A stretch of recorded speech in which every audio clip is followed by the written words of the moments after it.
Friends అందరూ ఎట్లున్నారు? మంచిగా ఉన్నారు కదా? నేను కూడా మంచిగా ఉన్నా. మీ సపోర్ట్ ఉంటే ఇంకా మంచిగా ఉంటా. ఈరోజైతే సండే అంటే ఇది నిన్నటి వీడియో. నిన్న సండే రోజు మా ఇంట్లో చికెన్ బిర్యానీ చేసినాము. పర్ఫెక్ట్ చికెన్ బిర్యానీ కావాలంటే ఈ వీడియో ఖచ్చితంగా చూడాల్సిందే. అప్పుడే మీకు పర్ఫెక్ట్ బయట కొన్న బిర్యానీ లెక్క వస్తుంది. ఇక్కడ అయితే పొద్దున్న లేవగానే ఇక కొద్దిగా సండే అంటే కొద్దిగా లేట్గా లేస్తాం అనుకుంటాం కానీ మా పిల్లలు మాత్రం మా ఆయన మాత్రం తొందరగా లేస్తారు. లేచిన వెంటనే వామప్ చేసుకుంటాడు. ఎందుకంటే సండే రోజు అయితే జిమ్కి పోడు. అందుకే సింపుల్గా వామప్ అయితే చేసుకుంటాడు. బిగ్ బాస్ అగ్ని పరీక్ష వస్తుంది కదా, అది చూసుకుంటే మేమైతే బ్రేక్ఫాస్ట్ అయితే ఏం చెప్తలేము. ఎందుకంటే మధ్యాహ్నం ఫుల్ బిర్యానీ తినచ్చు అని చెప్పి మా పెద్దోడు మా చిన్నోడైతే ఏం తినా అన్నారు. ఇంకా మా ఆయన నేనైతే మిల్క్లా కొద్దిగా కార్న్స్ వేసుకుని అయితే తాగుతాము. ఎక్కువైతే ఏం తింటలేము, ఎందుకంటే మధ్యాహ్నం ఎక్కువనే తింటారు కదా అని చెప్పి. మళ్ళీ లేవడం కూడా లేట్గా లేచిన 10:30కి అట్లా లేచిండు అన్నట్టు. నేను మాత్రం నేను మాత్రం లేట్గా లేచినా కదా మా పిల్లలు తొందరగా లేచి టీవీ చూసుకుంటూ కూర్చున్నారు అన్నట్టు. ఇక్కడ మా చిన్నోడు ఏదో మాట్లాడుతాడు.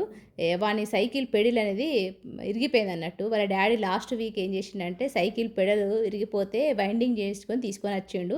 వాళ్ళ డాడీ ఎక్కి తొక్కిండు, అంతే. తీసుకొచ్చిండో లేదో, మంచిగా చేసుకొని వచ్చిండో లేదో, గప్పుడే తొక్కిండో లేదో మా ఆయన తొక్కుడుతోనే అది పెడిల్ అనేది మళ్ళీ ఇరిగిపోయింది. ఇక మా చిన్నోడైతే ఇవాళ ఎడ్ చేసి సైకిల్ పెడిల్ చేయించాలి డాడీ అని చెప్పి అడుగుతాడు. ఇట్లుంటుంది అన్నట్టు మా ఇంట్లో కథ. మా చిన్నోడు మా పెద్దోడు గొడవలు, మా ఆయన గొడవలు అట్లయితే ఉంటుంది. ఇంకా చికెన్ తీసుకురావడం కోసం మా పెద్దోడైతే బండి తీయమంటే మా మా పెద్దోడైతే ఇట్లా చక్కర్లు కొడతాడు. ఇంకా వాడు కొంచెం హైట్ అయ్యాడు కదా, మెల్లమెల్లగా బండి నేర్పడం అని కూడా నేర్చుకుంటాడు అన్నట్టు. మా ఆయన మా పెద్దోడు ఇద్దరు కలిసి చికెన్ తీసుకురావడానికి అయితే వేయరు. నేనైతే ఉల్లిపాయలు కట్ చేసుకొని సన్నగా కట్ చేసుకున్నా, మిషన్ మీద కట్ చేసుకున్నా. మనకైతే చేతితో అనేది కట్ చేయడం అయితే రాదు. ఇక్కడ స్పెషల్ మసాలా పౌడర్ అన్నట్టు దాల్చిని, ఇలాచి, లవంగాలు, షాజీరా గంతే. ఇవి 4 కూడా మంచిగా లో ఫ్లేమ్ మీద ఫ్రై చేసుకొని మంచి వాసన వచ్చే వరకు ఆ తర్వాత మిక్సీ పట్టుకోవాలి బరకగా. అంతలోపు మనము ఆయిల్ అయితే వేడి చేసుకుందాం. ఆయిల్ వేడైన తర్వాత ఉల్లిపాయలు వేసుకోండి. ఇక్కడైతే ఆయిల్ ఫుల్ వేడైంది, అందుకని చెప్పి నేను కొద్దిగా వేసుకుంటాను. గ్యాస్ కూడా ఆఫ్ చేసిన, ఎందుకంటే ఒక్కసారి వేసినాం అనుకోండి ఆయిల్ మొత్తం బయటకు వచ్చేస్తుంది. ఇట్లా కొద్దిగా వేసుకోండి. ఉల్లిపాయలు మనకు పర్ఫెక్ట్గా ఫ్రై అయితేనే, అవి కట్ చేసే పద్ధతి కూడా కరెక్ట్ ఉంటేనే మనకు బిర్యానీ అనేది మంచి థిక్ గ్రేవీతోని, బయట కొన్న బిర్యానీ లాగా ఫ్లేవర్తోని మంచి థిక్నెస్తోని ఉంటుంది అన్నట్టు. ఇక్కడ ఉల్లిపాయలు మనము ఆయిల్ ఎంత వేసినామో వాటికి సరిపడా మాత్రమే వేయాలి, ఎక్కువ వేసుకోవద్దు. ఈ విధంగా వేసుకొని మధ్య మధ్యలో కలుపుతూ ఉండాలి. ఇట్లా కొద్దిగా బ్రౌన్ కలర్ అచ్చుడుతోనే మనం తీసేయాలి, ఎందుకంటే ఉల్లిపాయలు ఉన్న ఆయిల్ వేడితోనే ఇంకా నల్లగా అయిపోతాయి. మన నల్లగా ఉన్నప్పుడు తీస్తే, అందుకే ఇట్లా బ్రౌన్ కలర్ వచ్చినప్పుడు తీసేస్తే పర్ఫెక్ట్ బ్రౌన్ కలర్ వచ్చేస్తాయి అన్నట్టు. ఇక్కడ చూపిస్తాను కదా, మంచి పర్ఫెక్ట్ బ్రౌన్ కలర్ వచ్చినాయి. అంతేకాకుండా ప్లేట్లో కూడా విడివిగా పెట్టుకోవాలన్నట్టు, ముద్దలాగా అట్లనే పెట్టద్దు. ఇక్కడ మా ఆయన చికెన్ తీసుకొచ్చడానికి ముందు అల్లం వెల్లుల్లి పేస్ట్ అయిపోయింది. అల్లం వెల్లుల్లి తీసుకొచ్చిండు. దాంతోపాటు బాస్మతి రైస్ అన్నట్టు. బాస్మతి రైస్ వచ్చేసి మేమైతే 5 గ్లాసులు వేసుకుంటాడు మా ఆయన పొద్దున సాయంత్రం కోసం. మిగిలితే మిగిలిని రేపు పొద్దున పిల్లలు తింటారు అన్నట్టుగా కొద్దిగా ఎక్కువనే ఎత్తాం అన్నట్టు. మేమైతే 5 గ్లాసుల బాస్మతి రైస్ తీసుకుంటాడు. అంటే 2 కిలోలు తీసుకొచ్చినట్టున్నాడు. అయితే కిలోన్నర బియ్యం వేసుకుంటాను అన్నట్టు. కిలోన్నర బియ్యానికి కిలోన్నర చికెన్ తీసుకోవాలి. సేమ్ పర్ఫెక్ట్ మెజర్మెంట్ తీసుకోవాలన్నట్టు. మీకు గ్లాస్ వైజ్ అయితే మేము 5 గ్లాసులు తీసుకున్నాం. మెజర్మెంట్ ప్రకారం అయితే కిలోన్నర బియ్యానికి కిలోన్నర చికెన్. ఒకవేళ కిలోన్నర చికెన్ వద్దు అనుకుంటే కిలంబావు వేసుకున్నా మంచిగానే ఉంటుంది. ఇక్కడైతే బియ్యం అయితే కడుగు నానబెట్టేసుకున్నాడు. ఇక్కడ మనం ముందుగానే మేము మసాలాలు ఉన్నాయి కదా, అవి ఫ్రై అయితే చేసుకుంటాడు. కొద్దిగా మంచి ఫ్లేవర్ వచ్చే వరకు ఫ్రై చేసుకొని మిక్సీ పట్టుకొని పక్కన పెట్టుకోవాలి. పర్ఫెక్ట్ బిర్యానీ కావాలంటే ఖచ్చితంగా ఒక్కసారి వీడియో చూడండి. వీడియో ఎన్ని వరకుతోనే అర్థమవుతుంది, ఎందుకంటే మనకు కరెక్ట్ స్ట్రక్చర్తోని కరెక్ట్ కలర్తోని మనకి బిర్యానీ అనేది వస్తుంది. ఎన్నోసార్లు చూపించిన మీకు, కొత్త వాళ్ళకైతే హెల్ప్ అవుతుందని. ఇక్కడ కిలోన్నర చికెన్ అయితే తీసుకున్న తర్వాత పచ్చిమిర్చి పేస్ట్ మంచిగా మిక్సీలో అయితే పట్టుకున్న పచ్చిమిర్చి పేస్ట్ ఒక 10, అల్లం వెల్లుల్లి పేస్ట్ ఇలా తీసుకొచ్చినాం కదా ఇంతకుముందు, అది అప్పటికప్పుడే నూరుకున్న అల్లం వెల్లుల్లి పేస్ట్ ఫ్రెష్ది అన్నట్టు. అందుకే మంచి వైట్ కలర్లో ఉన్నది. అల్లం తక్కువ వేసి వెల్లుల్లి ఎక్కువ వేసి మిక్సీ పట్టిన అల్లం వెల్లుల్లి పేస్టు. ఉప్పు, ఈ చికెన్ పీసుకి సరిపడా ఉప్పు వేసుకోండి. మళ్ళీ మనం ఉప్పు కారాలు వేసుకుంటాం. ఫస్ట్ అయితే ఇక్కడ వీటికి సరిపడా ఉప్పు కారాలు అయితే వేసుకుంటాం అన్నట్టు. దాంతోపాటు మనం ముందుగానే మిక్సీ పట్టుకున్నాం కదా మసాలా పౌడర్, ఆ మసాలా పౌడర్ వేసుకుందాం. మొత్తం వేసుకోండి, ఎందుకంటే ఎక్కువ మనమైతే వాటికి సరిపడా మాత్రమే మిక్సీ పట్టుకుంటాం కాబట్టి ఆ పౌడర్ అంతా కూడా వేసుకోండి. ఈ విధంగా మసాలా పౌడర్లు అంటే ఫస్ట్ మనం మసాలా పౌడర్ వేసుకొని కలుపుకొని ఒక 10-15 నిమిషాలు, అరగంట సేపు నానబెట్టుకోవాలి. ఇక్కడ మనము చికెన్ మసాలా పౌడర్ అని దొరుకుతుంది. చికెన్ మసాలా పౌడరు అంటే బిర్యానీ చికెన్ మసాలా పౌడరు. ఇది మాత్రం chicken masala powder. Badusha chicken masala powder. ఇది కొద్దిగా వేసుకుందాము. అంటే చికెన్ పీసుకు సరిపడా వేసుకోండి. దాంతోపాటు షాయి బిర్యానీ మసాలా అనేది దొరుకుతుంది బయట. షాయి బిర్యానీ మసాలా అది కూడా వేసుకోవాలి. ఇక్కడైతే పసుపు కొద్దిగా వేసుకుంటాడు. షాయి బిర్యానీ మసాలా పౌడర్ కూడా వేసుకుందాం. ఒక 2 నుంచి 3 టేబుల్ స్పూన్ల వరకు వేసుకోండి. దీనివల్ల చికెన్ బిర్యానీ ఫ్లేవర్ వస్తుంది. చికెన్ బిర్యానీ లిక్విడ్ కూడా దొరుకుతుంది. అది అయిపోయింది.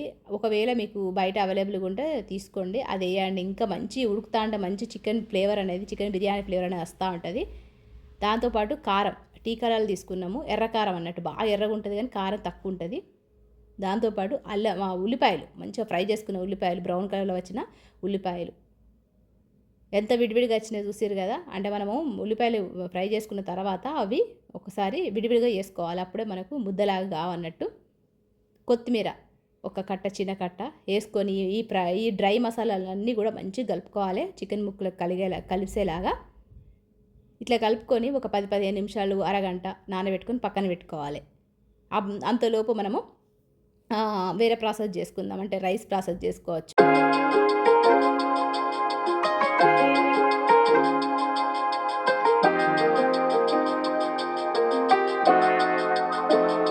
ఇక్కడైతే మంచిగా కలుపుకొని ఒక అరగంట సేపు నానబెట్టుకుందాము. ఒక అరగంట అయిపోయిన తర్వాత ఇందులో ఆయిల్ వేసుకోవాలి. ఇంతవరకు అయితే మనం ఆయిల్ వేసుకోలేదు కదా. ఫస్ట్ డ్రై పౌడర్లు మాత్రమే వేసుకున్నాము. ఒక అరగంట తర్వాత ఆయిల్ వేసుకోవాలి. ఒక 3 నుంచి 4 టేబుల్ స్పూన్లు అంటే ఒక 3 నుంచి 4 పావుల వరకు వేసుకోండి. ఆ తర్వాత పెరుగు, ఇది కిలోన్నర చికెన్కు 1/2 కిలో పెరుగు ప్యాకెట్ అయితే సరిపోతుంది. 1/2 కిలో కన్నా కొద్దిగా తక్కువ వేసుకోండి. పెరుగు పుల్లటి పెరుగు అయినా పర్వాలేదు, నార్మల్ పెరుగు అయినా పర్వాలేదు. తీయటి పెరుగు అయితే మంచిగా ఉండదు, పుల్లటి పెరుగు అయితే మంచిగా ఉంటుంది. పుల్లటి పెరుగు వేసుకొని మనం కలుపుకుందాం. ఇంతకుముందు మనము డ్రై ఫ్రూట్ వేసుకొని అరగంట సేపు నానబెట్టుకున్న తర్వాత ఇట్లా వేసుకోవాలన్నట్టు. 2 సార్లు మనము వీటిని కలుపుకోవాలన్నట్టు. ఇక్కడ మా చిన్నోడు ఏమో చేస్తాడు, మా పెద్దోడు ఏమో చేస్తాడు. మిక్సీ పట్టరా అని చెప్పి పెడితే ఆడేదో మిక్సీ జార్ ఖరాబ్ చేసిండు, అది రిపేర్ చేస్తానన్నట్టు.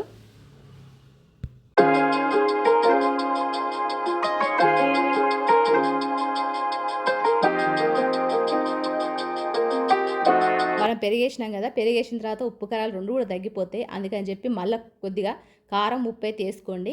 టేస్ట్ చూసుకుంటా. మనకు పెరిగేయడం వల్ల, పులుపు వల్ల మనకు ఉప్పు కారాలు తగ్గుతాయి, అందుకే వేసుకోవాలి. ఇక్కడ కారం అయితే వేసుకున్నాడు. దాంతోపాటు ఉప్పు కూడా వేసుకొని మళ్ళీ ఒక్కసారి కలుపుకొని పక్కన పెట్టేసుకుందాము. అంతలోపు రైస్ ప్రాసెస్ అయితే చేద్దాము. ఈ విధంగా కలుపుకొని పక్కన పెట్టేసుకుందాం. అయితే కిచెన్లోకి వచ్చి రైస్ ప్రాసెస్ చేద్దామన్న లోపలనే ఈ లైట్ ఆన్ చేసేతోనే మా ఆయన ముట్టుకున్నాడు అనుకోండి, అవి ఏమైనా ఇరిగిపోతాయి అన్నట్టు. అట్లా బలం ఉంటుంది మా ఆయనకు. అది ఏది ముట్టుకున్నా కానీ అది ఇట్లా ఇరిగిపోడే అన్నట్టు. నేను కొన్ని నెలలుగా వాడతాను ఈ రింగ్ లైటు. అసలు పాడు కాలేదు, ఇరిగిపోలేదు. మొత్తానికి ఇరగొట్టి నట్టు బిజి ఫిట్ చేస్తాను అన్నట్టు. ఇక దాన్ని సెట్ చేసేది ఏం లేదు, డైరెక్ట్ ఇట్లా. ఇప్పుడు రైస్ ప్రాసెస్లోకి అయితే పోదాము. ఒక గిన్నెలో నీళ్ళు పోసుకొని అందులో బిర్యానీ ఆకు, దాల్చిని, లవంగాలు, ఇలాచి, షాజీరా, ఉప్పు, నిమ్మరసం, ఆయిల్ ఇవన్నీ కూడా వేసుకొని మంచిగా నీళ్ళను మరగనియాలన్నట్టు. ఎందుకంటే మనకు మీరుకైతే బాస్మతి బగారా రైస్ ఎట్లా చేస్తారో గట్లనే ఇక్కడ మనకు ఇష్టం ఉంటే పచ్చిమిర్చి కూడా వేసుకోవచ్చు, కొత్తిమీర, పుదీనా కూడా వేసుకోవచ్చు. కానీ అది బగారా రైస్లో వేసుకుంటారు. ఇలాంటి ఏమంటారు బిర్యానీ రైస్లో అయితే వేసుకోరు. ఓన్లీ ఉప్పు, ఆయిల్, దాంతోపాటు నిమ్మరసం, హోల్ గరం మసాలాలు వేసుకొని నీళ్ళని బాగా మరగనియాలి. నీళ్ళు మరిగిన తర్వాత మనం ముందుగా నానబెట్టుకున్నాం కదా బాస్మతి రైస్, అది కూడా ఇంట్లో వేసుకుంటాడు మా ఆయన. ఇట్లా వేసుకోవాలి. అయితే ముందుగానే మనం కలుపుకున్న చికెన్ ఉంది కదా, అందులో మనము ఈ మరిగిన బియ్యం వాటర్ని కలుపుకోవాలన్నట్టు. ఇది అసలు ముఖ్యంగా టెక్నిక్ అన్నట్టు, టిప్ అన్నట్టు. ఖచ్చితంగా ఈ వాటర్ వేసుకోవాలి. వేసుకొని మంచిగా చికెన్ ముక్కలు మునిగే వరకు వేసుకొని పక్కన పెట్టుకోవాలి. మనకు 75% ఉడికిన ఈ బాస్మతి రైస్ను ఈ చికెన్ పీసెస్ మీద స్ప్రెడ్ చేసుకోవాలి. ఈ విధంగా స్ప్రెడ్ చేసుకోవాలి.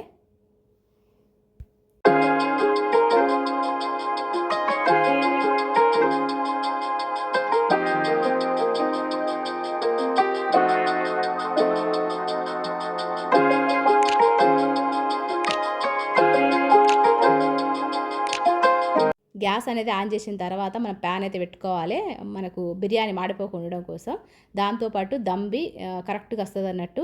ఇక్కడ ఆయిల్ అయితే ఒక 2-3 టేబుల్ స్పూన్లు వేసుకోండి, నెయ్యి కానీ ఆయిల్ కానీ వేసుకోండి. ఆ తర్వాత మూతకు కాటన్ క్లాత్, తడి కాటన్ క్లాత్ ఇట్లా పెట్టేసుకొని దీని మీద బరువుగా ఏదైనా ఒక గిన్నె కానీ ఏదైనా పెట్టండి. ఒక 15 నిమిషాలు హై ఫ్లేమ్ మీద పెట్టండి, 10 నిమిషాలు లో ఫ్లేమ్ మీద పెట్టండి. 10 నిమిషాలు గ్యాస్ ఆఫ్ చేసిన తర్వాత 15 నిమిషాల తర్వాత ఓపెన్ చేసి చూస్తే గుమగుమలాడే మన chicken biryani, Hyderabad style special biryani అన్నట్టు.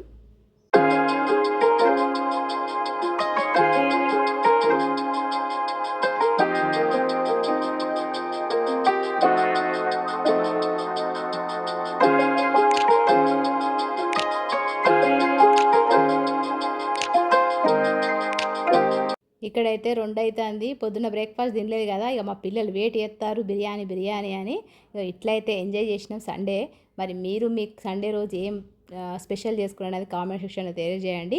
బిర్యానీ నచ్చితే మీరు కూడా చేసుకోండి. నచ్చితే ఒక లైక్ ఎయండి. కొత్త వాళ్ళైతే సబ్స్క్రైబ్ చేసుకోండి. పాత వాళ్ళైతే సపోర్ట్ చేయండి. అంతేకాకుండా లైక్, హైప్ 2 ఇస్తారని అనుకుంటాను. పర్ఫెక్ట్ మనకు చికెన్ బిర్యానీ అయితే రెడీ అయిపోయింది. ఇంకొక మంచి రెసిపీతో మిమ్మల్ని కలుస్తా. ఉంటా. నమస్తే.